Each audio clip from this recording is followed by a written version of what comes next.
Truman, you said you hadn't been to bed for 48 hours. Is that true? Well, Truman Capote once basked in the glow of New York's most illustrious social circles, seamlessly blending into the lives of affluent fashion icons and powerful society figures. He had the wit, the charm, and, most importantly, the literary talent that made people open up and share every detail of their hidden secrets. Yet, beneath all that polished glamour, a creeping darkness began to take hold. A darkness fed by Capote's own ambition and appetite for drama. By the end of his life, the very women who once idolized him as a brilliant confidant would turn their backs, leaving him adrift and shattered. How did such a bright star of American literature fall so swiftly and so completely? And what became of the notorious manuscript he claimed would surpass everything he had ever done?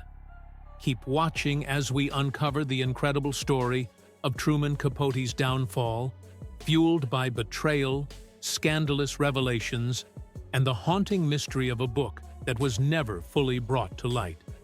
Some found him irresistible, others found him impossible. But in the end, everyone was left wondering if Capote had paid the ultimate price for his greatest obsession: secrets. A glittering life among the swans. From the 1950s through the late 1960s, few authors in America were as celebrated as Truman Capote. He was small, witty, flamboyant, and always ready to spin a dazzling tale. After the success of works like Breakfast at Tiffany's and In Cold Blood, his place in literary history seemed unquestionable. Socialites, actresses, and aristocrats clamored for him to attend their gatherings, to enliven their dinner parties with his razor-sharp stories. More than any other writer of his generation, he was a fixture among those he would come to call his swans. The term might sound whimsical, but it was Capote's elegant nod to an exclusive club of women who embodied sophistication. Babe Paley, Slim Keith, Gloria Guinness, Pamela Churchill, later Harriman, Mirella Anelli, C.Z. Guest, and Lee Radziwill, among others. They were instantly recognizable names in high society, women defined by their refined tastes, enviable wardrobes, and familial or marital links to media moguls, European nobility, and even political dynasties. By the time Capote first became close to them, they were the gatekeepers of New York's elite. He was more than just a casual friend. They hosted him in their holiday villas and penthouses, took him along on exotic cruises, and even entrusted him with their most private confessions. They had no reason to hold back. Capote was, after all, not just another gossip columnist or unscrupulous reporter. He was a literary star whose presence alone could elevate a gathering from mundane to magical. He was witty and playful, appearing harmless enough to be a neutral confidant, albeit one with an exceptionally sharp pen. And that pen, ironically, was the reason they cherished him. He had a gift for highlighting the excitement and humor of a situation, capturing fleeting moments with whimsical, vivid descriptions. Yet, lurking behind the laughter, Capote's mind was already at work, gathering. They're entirely different things. One's an experiment in journalism. You see, people are... Material. Every eye-roll confession, every heated argument overheard behind closed doors, every hushed aside about an extramarital fling, these details, recorded in his memory, would ultimately find their way onto the page. In this first phase of his glittering life among the swans, Capote seemed to float effortlessly from one glamorous scene to the next. But that ease concealed a growing obsession. When a writer thrives on secrets and scandal, it can be only a matter of time before lines blur between friendship and material. For Capote, it wasn't enough just to be part of that world. He wanted to spin its stories into literary gold. He assured his swans that he cherished their confidences, yet privately, he daydreamed of an opus, a book that would shake American letters to its core. Perhaps he intended to preserve their allure, while still unveiling just enough to keep his audience spellbound. Perhaps he believed he was too clever to be found out. In either case, that magical circle of trust he had formed with the swans was destined to break under the weight of his creative aspirations. Seeds of Betrayal. The seeds of betrayal were sown long before answered prayers ever became a reality. In interviews and casual conversations alike, Capote boasted about his upcoming masterpiece. He claimed it would be a literary revelation, a mesmerizing Proustian venture into the private lives of New York's upper crust. Mixing real names with pseudonyms, fiction with fact, he promised something so explosive that it would both captivate and scandalize. By the late 1960s, though, he'd fallen into a pattern of procrastination. His swans indulged him, thinking perhaps that the Truman touch they adored in person would bring them a subtle, poetic portrayal in print. Yet behind the scenes, he was meticulously recording their personal dramas. Hardly anyone suspected how vividly he was capturing details about illicit affairs, broken marriages, hidden resentments, and snide remarks made in private. To the outside world, Capote wore the mask of a charming social butterfly, always up for another glamorous holiday or soiree. But as the weeks slipped away without new published work, publishers grew anxious. Random House gave him hefty advances, confident that a writer of his stature would eventually deliver. Hollywood studios even circled like hawks, hoping to secure film rights to what could be the next unstoppable bestseller. Meanwhile, friends who truly grasped the book's premise began sounding alarm bells. His editor, acquaintances, and other members of the literary community asked if perhaps he might want to dial back the real-life revelations. The worry was obvious. Once these stories hit print, the backlash from exposed parties could be catastrophic. Capote, in typical fashion, laughed it off, saying the people he wrote about would never recognize themselves, or if they did, they'd be flattered. "They're too dumb," he famously quipped, with a wave of his hand. Yet, the deeper concern was that Capote had begun to drink heavily and dabble in pills, growing distant from the discipline that had once made him a star. His creative process, once rigorous, had become erratic. Instead of perfecting each chapter, he spent lavish weekends with the very subjects he planned to dissect on the page. These seeds of betrayal, largely invisible to the unsuspecting swans, were sprouting in the shadows. Sooner or later, the overwatered garden of secrets would bloom into something toxic. Esquire exposés. The first real tremor of scandal struck in November 1975, when Esquire published an excerpt from Capote's still-in-progress novel under the title Le Côte Basque, 1965. Readers who followed New York society needed only a cursory glance to connect the dots between Capote's fictional characters and their real-life counterparts. Although the names were nominally changed, Capote's descriptions and backstories were far too precise. In the excerpt, various wealthy women gather at a chic Manhattan restaurant, trading razor-sharp gossip about extramarital affairs, private humiliations, and deeply buried secrets. One woman in particular, thinly veiled as a composite of Capote's close friends, spills one mortifying story after another, each anecdote more shocking than the last. At first, some readers found it titillating, the perfect bit of scandal to sip over a cocktail. But for those in Capote's real social circle, the revelations came as a thunderbolt. Babe Paley, married to the powerful media mogul William Paley, realized to her horror that a humiliating private episode she had once confided to Truman was now splayed on the page for everyone to see. The anonymity was so thin that not only she recognized herself, but so did everyone else in her set. Other swans likewise connected the dots and felt the sting of Capote's betrayal. Slim Keith, Pamela Harriman, and Lee Radziwill all recoiled, furious that personal anecdotes, ones they'd assumed were safe with their dear friend, had become fodder for a public spectacle. Even those not directly mentioned felt the chill, wondering what confessions Capote might choose to reveal next.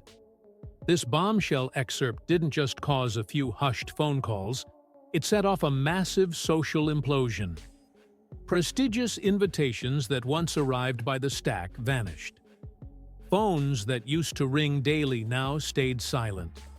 In one fell swoop, Capote found himself severed from the world he had so painstakingly cultivated. The people he once believed would appreciate his artistic brilliance felt nothing but anger and embarrassment. Capote had teased for years that answered prayers would be revolutionary, and in a twisted sense, he wasn't wrong. It revolutionized his relationships, turning him into a pariah almost overnight. In his mind, perhaps he believed this scorching exposé would propel him to a new literary zenith. Instead, he was left reeling from the realization that he had crossed a line no one was willing to forgive. Broken friendships. Capote's immediate reaction to the storm was a mix of shock and stubborn denial.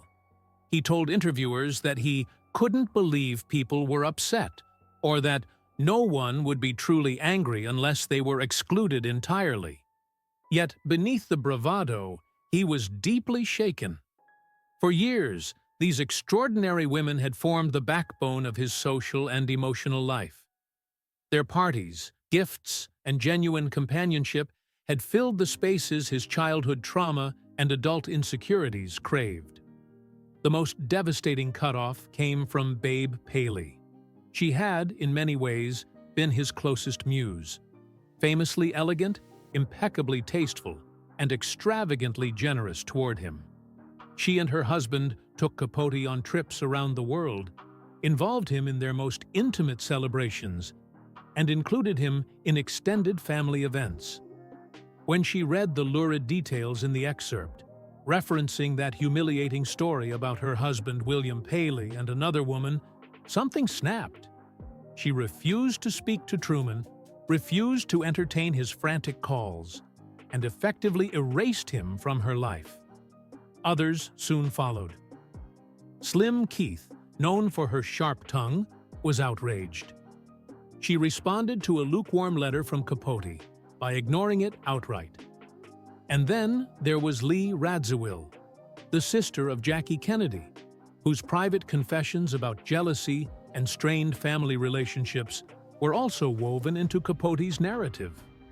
Lee, once enthralled by Capote's company, had no desire to reconcile with a man who made her personal anguish fodder for tabloid gossip. In his darkest moments, Capote insisted he'd never meant any harm. He argued he was just doing what writers do, drawing on real experiences to craft compelling fiction. But that explanation didn't soothe the sting of betrayal. These weren't just acquaintances. They were supposed to be dear friends.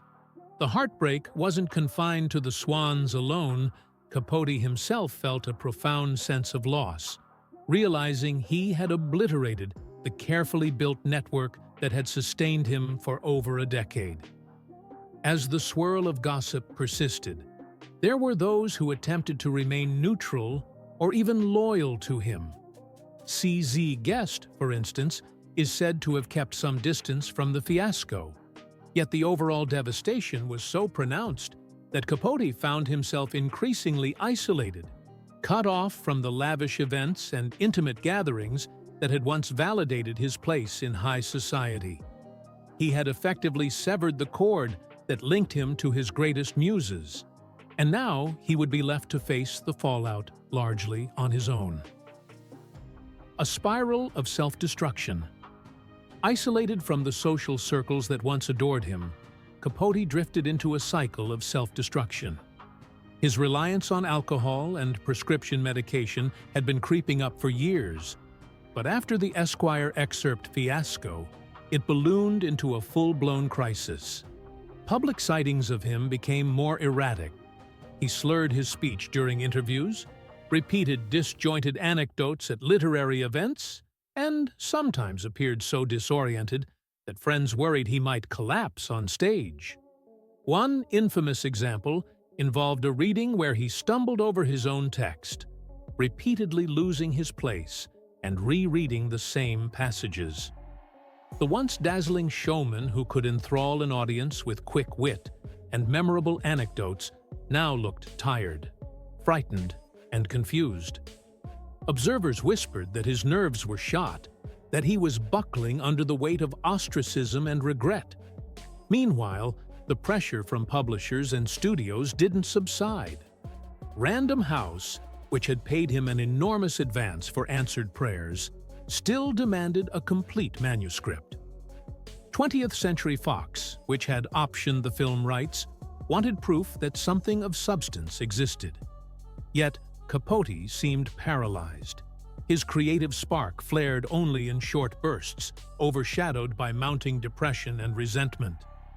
For a writer who once idolized literary giants and believed himself their equal, the idea of producing a grand confessional novel must have felt essential to validating his legacy. But as each deadline came and went, the manuscript remained unfinished. Instead of returning to the disciplined routine that had once fueled him, Capote often chose lavish vacations or indulged in more late-night revelries. The bright world he once knew was now a specter of empty invitations and receding opportunities. Confronted by deteriorating health, Capote feared a bleak future. He wasn't old, still shy of 60, but he looked and felt far older than his years. Desperate to hold on to some semblance of respect, he tried to reassure interviewers and talk show hosts that Answered Prayers would be worth the wait. Yet the public grew skeptical. The man who had promised a literary masterpiece seemed lost in a haze of regrets and illusions. The heartbreak of losing his most cherished friendships weighed heavily. Without the emotional anchor Babe Paley and others had provided, Capote's vulnerabilities were laid bare. He realized, perhaps too late, that in seeking to immortalize the Swans' secrets, he'd unintentionally destroyed the relationships that gave those secrets meaning in the first place. Unfinished legacy and rumors. As Capote's substance use escalated and his health faltered, the fate of Answered Prayers became an increasingly pressing question. He had promised a novel that would shake the foundations of American literature. Instead, he offered only fragments, the infamous Le Cote Basque, 1965, and a couple of other portions that were later published, but never amounted to a cohesive whole. Over time, rumors swirled around the missing chapters. Some speculated Capote had hidden the manuscript in a Nebraska bus locker, a bizarre notion, but one that persisted among literary circles eager to believe that the lost masterpiece might one day surface. Others claimed he had stashed the pages in a secure bank vault, planning a posthumous revelation. Yet more whispered that he had never truly finished it at all, that Answered Prayers existed only in bits and pieces scattered across his drafts, overshadowed by his addiction and waning discipline. There was even talk among some of his former friends that he had burned sections of it in a fit of paranoia, worried that its contents would do further harm, or perhaps that they weren't good enough to merit publication. The truth remains elusive to this day. In the decades following his passing, scholars have combed through his papers, diaries, and letters, searching for any definitive evidence of a completed manuscript. They found interesting notes, outlines, and partial chapters, but no definitive holy grail of a conclusive final text. This uncertainty, the tantalizing possibility that more secrets might be hidden away, continues to fascinate literary fans. Some hold on to the hope that a final, definitive version of Answered Prayers will materialize, offering a glimpse into Capote's ultimate vision.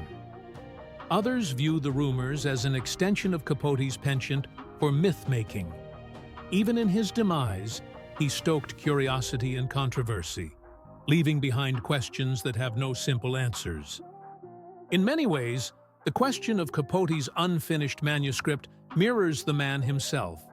Brilliant but incomplete, flamboyant yet riddled with insecurities, so eager to shine that he ultimately burned out under the spotlight.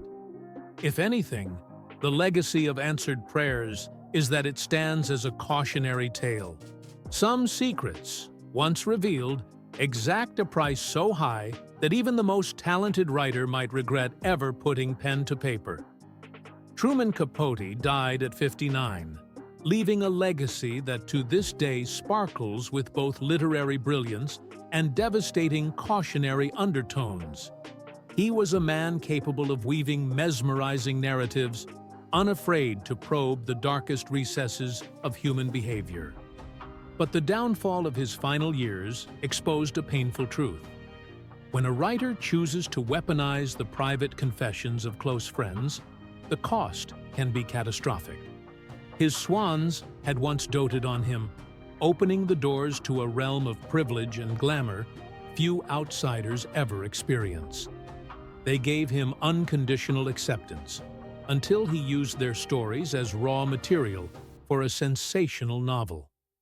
Their mass exodus wasn't just a personal heartbreak for Capote. It was the unraveling of the gilded tapestry he'd woven for himself in New York's high society. The unfinished mystery of Answered Prayers has lingered, spawning endless speculation. Did Capote leave behind a completed draft, hidden away for safekeeping? Did he destroy it in a final moment of regret, recognizing that its contents had already caused too much harm? Or was there never a true final draft to begin with? These unanswered questions haunt his legacy, like echoes in an empty ballroom, a reminder that even the most celebrated artists can leave the stage before delivering their grand finale. In the end, Truman Capote's story reminds us that ambition can be both a gift and a curse, especially when it hinges on the very people who trust you the most. He sought to illuminate the hidden corners of high society, but in doing so, he alienated himself from the very world that had inspired him. The curtain came down, leaving behind an unforgettable lesson. Secrets can elevate you to unimaginable heights, but revealing them without care can send you crashing back down.